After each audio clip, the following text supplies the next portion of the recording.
Hi everyone, welcome back to our channel. இந்த வீடியோவில் சமைக்கிற மண்சட்டியை எப்படி பழக்கிறதுன்னு பார்க்கலாங்க. ஒரு நாள் ஃபுல்லாலாம் நீங்கள் மண்சட்டியை ஊற வைக்க தேவையில்லைங்க. ஒரு 4 மணி நேரம் ஊற வச்சா போதும். இது சுட்ட மண்சட்டிங்க, அவ்வளோ நேரம் தேவையில்லை.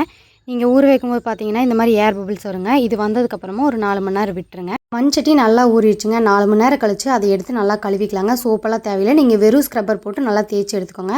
அதில் கொஞ்சம் தூசெல்லாம் இருக்கும். நான் இன்றைக்கி தேங்காய் நார் போட்டு நல்லா தேய்ச்சி கழுவி எடுத்துக்கிறேங்க. தண்ணியில் கொஞ்சம் நேரம் ஊறினங்காட்டி சட்டி கொஞ்சம் காயறக்கு லேட்டாங்க. 1 மணி நேரம் அப்படியே விட்டுருங்க, நல்லா காஞ்சிரும்.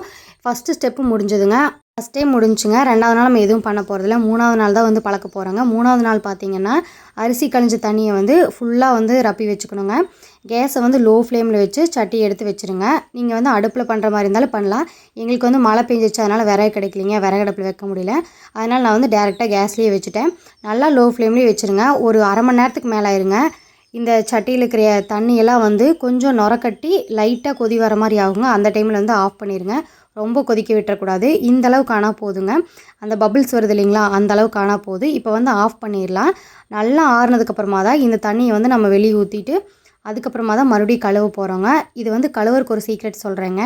நீங்கள் எப்போவுமே கடலை மாவு போட்டு கழுவுனீங்கன்னா சட்டி ரொம்ப நாளைக்கு நல்லா தாங்குங்க. சோப் யூஸ் பண்ணுறத விட கடலை மாவு ரொம்ப நல்லது. இப்போ நல்லா கழுவி எடுத்தாச்சுங்க. அதே மாதிரி நல்லா காய வச்சு எடுத்து வச்சுக்கலாம். 4வது நாள் நம்ம எதுவும் பண்ண போகிறது இல்லைங்க. 5வது நாள் தான் மறுபடியும் ப்ராசஸ் ஆரம்பிக்க போகிறோம். 5வது நாள் பார்த்திங்கன்னா இதே மாதிரி ஃபுல்லாக தண்ணி ரப்பி வச்சு கேஸில் லோ ஃப்ளேம்லேயே வச்சுருங்க. ஒரு அரை மணி நேரம் ஆகும். இதுவுமே ஒரு 20 நிமிஷத்துலேயே இந்த மாதிரி ஆவி வருங்க. தண்ணியும் நல்லா சூடாக இருக்கும். இந்த டைமில் கேஸ் ஆஃப் பண்ணிடலாங்க. ரொம்ப கொதிக்க வைக்கணும்னு அவசியம் இல்லை, இதுவே போதும். இது வரைக்கும் ஓகேங்க. இதுக்கு அடுத்த ப்ராசஸ் பார்த்திங்கன்னா 6வது நாள் விட்டு 7வது நாள் எண்ணெய் ஊற்றி நம்ம தாளித்து பழக்க போகிறோங்க. சட்டியை லோ ஃப்ளேம்லேயே சூடு பண்ணி வச்சுட்டு அதுக்கப்புறமா எண்ணெய் சேர்த்துக்கிறோம். நான் இன்றைக்கி தேங்காய் எண்ணெய் சேர்த்துக்கிறேங்க. கொஞ்சம் நிறையாவே சின்ன வெங்காயம் பொடி பொடியாக கட் பண்ணி வச்சுருக்கேங்க, அதையும் சேர்த்துக்கிறேன். இப்போ இந்த சின்ன வெங்காயம் தேங்காய் எண்ணெய் எல்லாமே லோ ஃப்ளேம்லேயே தான் குக் ஆகணுங்க. ஹை ஃப்ளேமில் வைக்க வேண்டாம். சேர்த்துருக்கிற சின்ன வெங்காயம் பார்த்திங்கன்னா நல்லா வதங்கி வரணும். அதாவது கோல்டன் ப்ரௌன் அளவுக்கு வந்தால் போதுங்க. ரொம்ப கரிஞ்சு போகணுங்கிற அவசியம் இல்லை. இப்போ இந்தளவுக்கு ஆயிடுச்சுங்க. இதோட ப்ராசஸ் முடிஞ்சதுங்க. அவ்வளோதாங்க.